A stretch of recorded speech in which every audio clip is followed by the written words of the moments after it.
Yes, hamjambo tena kwenu nyote wandugu wapendwa, watazamaji na wasikilizaji wa Kwetu TV.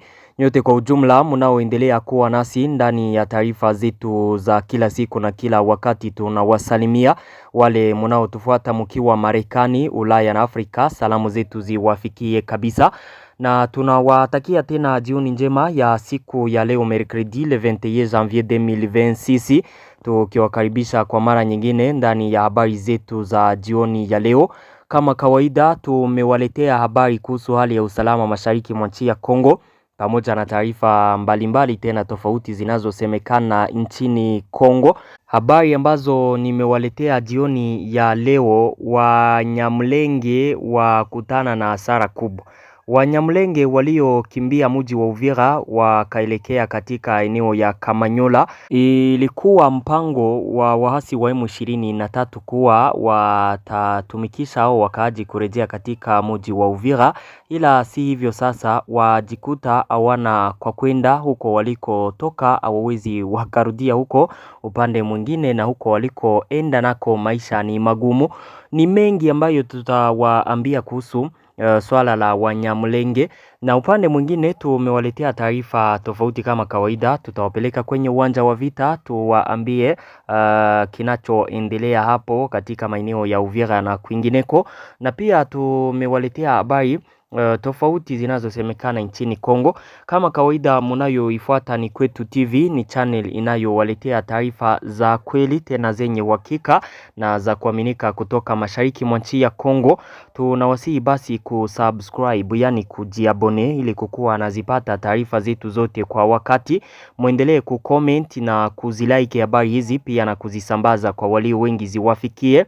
Msisahau pia kujiunga nasi na grupe yetu ya WhatsApp ambapo mtakuwa mkizipata taarifa zetu zote. Namna ya kujiunga nasi na grupe yetu ya WhatsApp ni kugusa hapo kwenye titre, pale chini ya titre mu description mtapata linki yetu, mjiunge nasi kupitia linki hiyo. Bila shaka mtakuwa mkizipata taarifa zetu zote kwa wakati. Bila kupoteza muda wetu, tufungue ukurasa wetu wa habari zetu mbichi za jioni ya leo. Tuzianzie huko katika maeneo ya Sud Kivu hapo Kamanyola, kwenye wale wakaaji wa Wanyamulenge kutoka mjini Uvira kwa sasa wanalia warejee huko walikotoka katika mji wa Uvira. Ni baada ya kuondoka katika mji wa Uvira wakienda pamoja na waasi wa AFC M23 wakati walikuwa wameondoka katika mji huo wa Uvira. Vyanzo vyetu kabisa katika maeneo hayo vinatuambia ya kwamba waasi wa M23 wakati waliona wameshindwa kabisa, donko kupitia shinikizo la Marekani wameombwa kuondoka katika mji wa Uvira, walitafuta kama wanaweza wakarejea katika mji wa Uvira. Ndipo waliandaa sasa kuwabeba wakaaji wa Wanyamulenge kutoka katika mji wa Uvira, wawapeleke huko Kamanyola. Wakati watakapofika huko Kamanyola, wale wakaaji sasa wasaidie kurejea katika mji wa Uvira. Kivipi? Wakati walifikaka katika Kamanyola, papo hapo viongozi tofauti wa M23 walifikaka hapo deja, wakaongea na hao Wanyamulenge.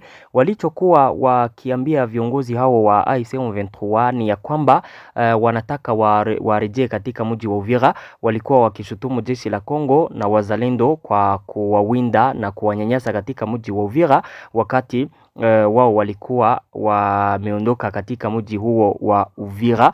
Na hayo yakawa ni mpango wa AFC M23 kuweza tena kupanga namna ya kurejea katika mji wa Uvira wa ukamate, wakisema kwamba wanapigania komunote ya Wanyamulenge ambayo inanyanyaswa na kuteswa na wazalendo na jeshi la Burundi pamoja na jeshi la Kongo. Shutuma hizo sasa zinakuwa bure kwa sababu Wanyamulenge wamoja waliendelea kubaki katika mji wa Uvira, na hao ndio wanaonesha ya kwamba sasa shutuma hizo ni za bongo, na inaonesha wazi mpango wa waasi wa M23 katika mji wa Uvira. Wakati Wanyamulenge wamoja walienda pamoja na AFC M23, wakati walikuwa wakiondoka hapo, kuna wengine waliobaki hapo, na wakati eneo ya Uvira ilikamatwaka na wazalendo pamoja na jeshi la Kongo, pale walianza kuwakamata zile famie za Wanyamulenge wazisekirize bie, kwa sababu wakaaji wa hapo mjini Uvira ndio ambao walikuwa wakianza kupie na zile nyumba za Wanyamulenge, na hata kuanza kuwatukana wamoja pale, kwa sababu walikuwa wakiwashtumu kuwa wanasaidiana na waasi wa M23. Wale waliobaki katika mji wa Uvira wakakamatwa na jeshi la Kongo wamoja na wazalendo, wakawapeleka mahali salama, wakakaa kabisa bila tatizo.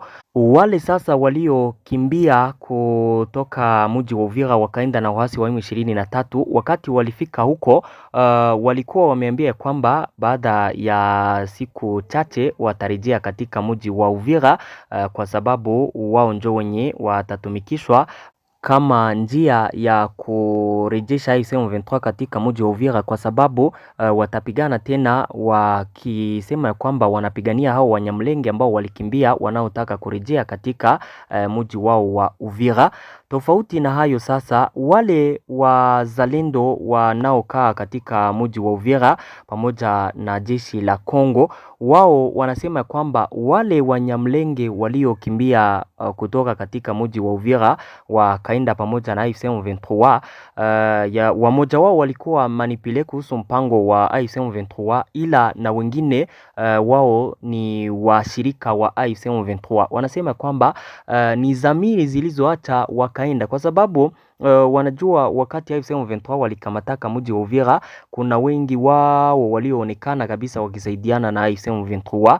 Hivyo basi wakati AFC M23 iliondoka hapo, hao hawangelibakiaka hapo, kwa sababu walikuwa wameonekana kuwa wanaungana mkono na wasi wa M23. Hao ndio wenye waliendaka pamoja na wale waasi wa M23, na wazalendo sasa kwa muda na huu waishafunga njia ya kutoka Kamanyola kuelekea maeneo ambayo wako ndani. Donc route nationale numero 5 pale kwenye AFC M23 iko na kwenye wazalendo wako, njia zinafungwa.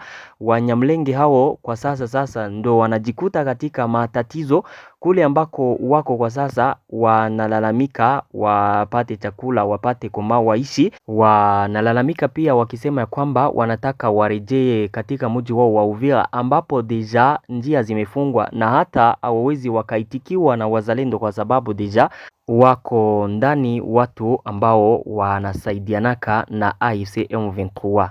Hapa nadhani ya kwamba tuko naendana 5 kwa 5. Msikie matatizo ambayo wale Wanyamulenge walijiingiza ndani. Wazalendo wanasema kwamba mbone wakati AFC M23 ilikamataka mji wa Uvira, waliokimbia walikuwa kama community yote, Wabembe, Wafulero, Wanyamulenge na wengine wote wakakimbilia Burundi, wengine huko Kalemi na miji tofauti ya Fizi. Ila wakati wazalendo waliingia katika mji wa Uvira, wale Wanyamulenge tunjo wenyewe wanakimbia, wakati makomunote zingine ziko hapo.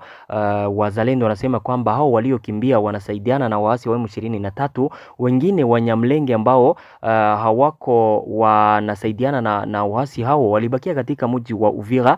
Kwa hivyo wazalendo wanafunga sasa njia zote, hakuna Wanyamulenge walioondoka katika mji wa Uvira ambao watarejea hapo, na kuambiwa ya kwamba watarejea katika mji wa Uvira kupitia tena vita. Hiyo haiwezekani. Wale watumikisha ndio waonesha ulimwengu ya kwamba wananyanyaswa, hivyo ikuwe tena njia moja ya M23 kupigana ikamate Uvira, ila hayo hayawezekani kutokana na Wanyamulenge wengine ambao walibakia katika mji wa Uvira, ambao wanaendelea kusema kwamba hakuna tatizo, maisha yako naendelea be. Wale wenyewe walienda na M23 ni wa complice na M23, donc ni wasaliti. Nadhani kwamba mnasikia kwamba community ya Wanyamulenge inajiingiza katika hatarini huko Kamanyola. Siku ya leo kuna kikao kilichoandaliwa na waasi wa M23 katika mji wa Uvira. Kwenye video hiyo ambayo mnaifuata hapo, ilikuwa wakati waasi hao wa M23 walikuwa wakiondoka katika eneo yenye walifanyia ndani Reunion hiyo ilifanywa na viongozi tofauti wa M23 mkiwemo Corneille Nangaa, Bertrand Bisimwa, Willy Ngoma na wengine viongozi tofauti wa Sud Kivu. Reunion hiyo mpaka kwa sasa hawajatangaza ni kipi ambacho walikiongelea, ila tutakuja kuwajuza wakati habari hizo watazipana kumedia kuhusu walichokitangaza huko. Ila baadhi ya waangalizi wanaamini ya kwamba ile kikao ambayo M23 walifanyisha hapo inalenga kuanza kuona ni kipi ambacho wakifanya, kwa sababu deja shinikizo la Marekani linaendelea kuwa tatizo kwao. Wanaendelea kuombwa kurudia nyuma mchana na usiku. Kutokana na hayo sasa wanajikuta ni kushindwa kwao, ndio maana wako naanza kuandaa marenio kama na haya. Kama ukumbusho, samedi passé tena kulikuwaka renio kule mjini Goma. Viongozi tofauti wa M23 walifanya renio pale, wako na pigana sasa na ordre ya Etats-Unis d'Amérique. Donc pour le moment M23 vita ambayo iko napigana si vita tena ya bunduki tu kwenda kufro, wanapigana pana, ni kupigana na ordre kutoka kwa kunani Marekani. Na hapo kitu ambacho Marekani inakitaka tu ni waondoke katika maeneo tofauti ambayo wako ndani, ndipo kuandaa vikao hivyo mbalimbali ili watafute koma wafanye, kwa sababu mpango wao wa kutumikisha Wanyamulenge kama njia ya kuresiste tena, wakionyesha kwamba wanawapigania auendeke kabisa. Wale wengine waliobaki katika mji wa Uvira ndo wale ambao wako nasema ukweli, kwa sababu rezo ambayo ingelifanya M23 tena kuanza kupigana eti waelekee Uvira ingelikuwa kusema kwamba wako nasaidia tena community wa Wanyamulenge wawarejeshe kwao. Wale sasa ambao wako Uvira wanasema kwamba hapana, Wanyamulenge wanaishi bien. Kutokana na hayo sasa AFC M23 inajikuta mpango yake yote haiendi sawa. Tuendelee na habari zetu kama kawaida, tumewaletea taarifa mingi. Tuwapeleke moja kwa moja katika kwenye uwanja wa vita maeneo hayo ya Uvira, tuambie hali ni vipi. Kama tulivyowaambia mchana wa leo, waasi wa M23 wako Sange njo eneo ya mwisho ambayo walielekea ndani baada ya kuondoka katika Uvira na maeneo ya Kiliba. Na vyanzo vyetu kutoka hapo jioni ya leo vinatuambia kwamba tujoro waasi hao wangali hapo eneo ya Sange, wakati wazalendo wanapatikana katika maeneo ya Runingu kurudia Kiliba mpaka Uvira. Tujoro ingali 40 kilometre ambayo waasi wa M23 waliacha. Kama wataendelea kurudia nyuma na kuiacha eneo ya Sange, tutawafahamisha. Ila kwa sasa hapo kwenye shamba la vita waasi wa M23 wanaendelea kukalia eneo ya Sange, wakati wazalendo wako Runingu kuelekea Kiliba na Uvira, na hakuna mapigano yanayoripotiwa hapo. Waasi wa M23 kama nilivyowaambia, hakuna vita ingine ya silaha ambayo wako napigana nayo, sofu ordre tu ya Marekani. Wazalendo na jeshi la Kongo hao ni kuingia wakikamata kwenye M23 wako na acha. Historia iko naonekana kabisa kujirepete. Unavyokumbuka vita hivi depuis zamani vilikuwaka wakati M23 ilikamataka Goma, ikaondoka hapo kupitia shinikizo tena la Umoja wa Mataifa. Kitu kingine mnakumbuka walikamataka hata mji wa Uvira zamani, ikakuwa hivyo hivyo. Donko historia kabisa iko na jirepete. Waasi wa M23 wanaendelea kushindwa kupitia njia hiyo moja. Tuendelee na taarifa zetu. Katika maeneo ya Beni, usiku wa jana wa kuamkia asubuhi ya leo kuliripotiwa mapigano kati ya warebele ambao walikuwa na silaha pamoja na wanajeshi wa Kongo ambao walikuwa kwenye doria katika mji huo. Watu waliopoteza maisha yao katika mapigano hayo ni warebele wawili miongoni mwa hao ambao walikuwa wakifanya wizi katika mji wa Beni.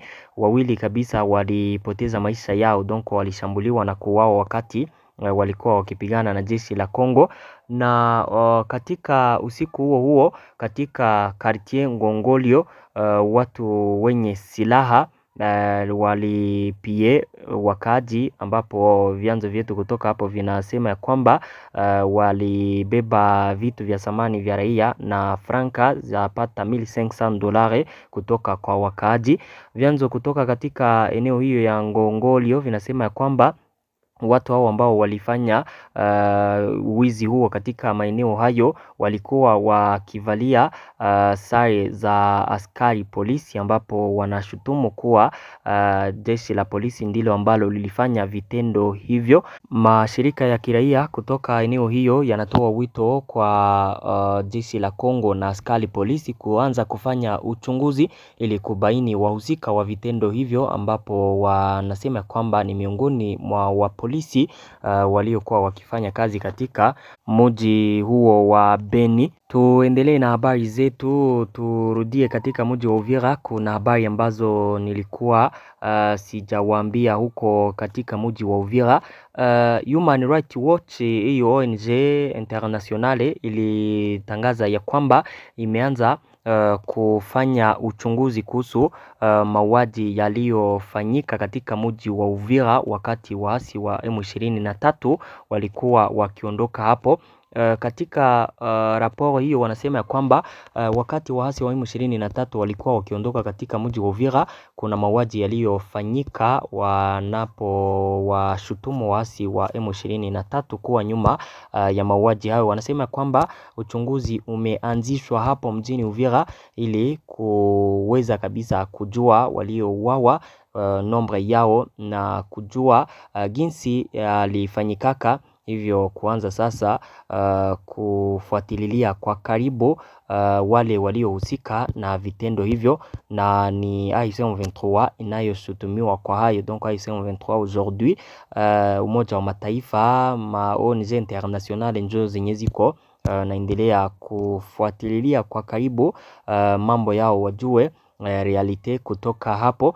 Katika mji wa Uvira pia Human Rights Watch ilisema ya kwamba kutokana na jinsi waasi wa M23 walishaondoka katika mji wa Uvira, serikali ya Kongo inapaswa kurejesha kwa haraka uongozi wa serikali katika mji huo ili kuweza kukontrole hali ya kiusalama pale, na pia kuprotege wa civile mkiwemo Wanyamulenge ambao wakaaji wengi huko walikuwa wakianza kuwapie wakiwashtumu kuwa ni wasaliti, na hayo yalifanywa kwa yale mafamilia ya Wanyamulenge waliobaki hapo wako bien sécurisé. Tulikuwa tukiwaambia hayo hapo juu.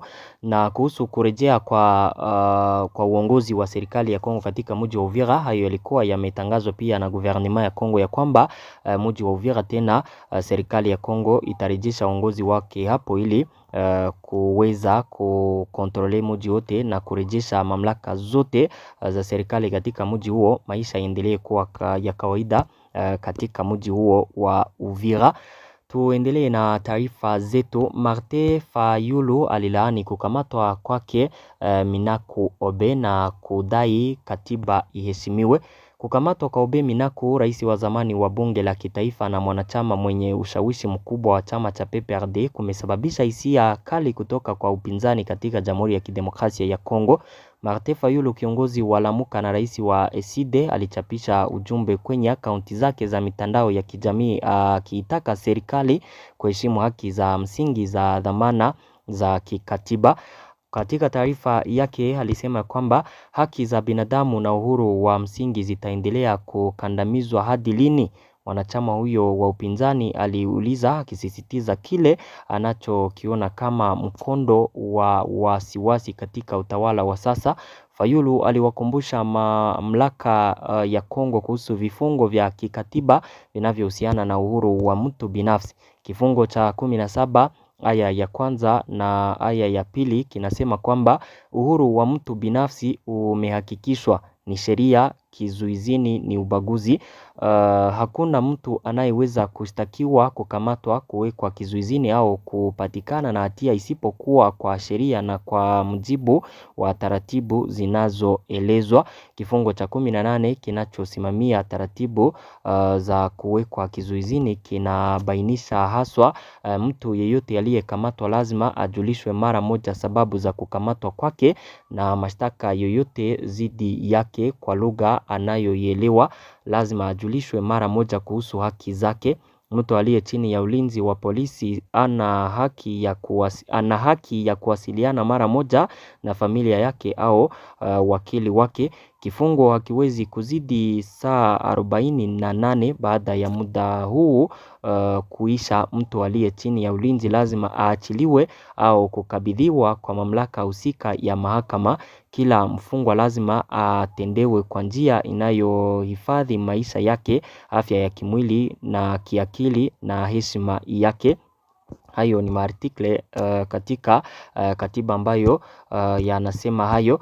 Upande wake Martin Fayulu kukamatwa kwa Obeminaku bila mawasiliano ya wazi kuhusu sababu na katika muktadha unaoonekana kuwa nyeti kisiasa, kwa maoni yake ni ukiukaji mkubwa wa kanuni hizi. Huyo ni Martin Fayulu ambaye alikuwa akilaani kukamatwa kwake Obeminaku, akiitaka pia serikali ya Kongo kuheshimu katiba.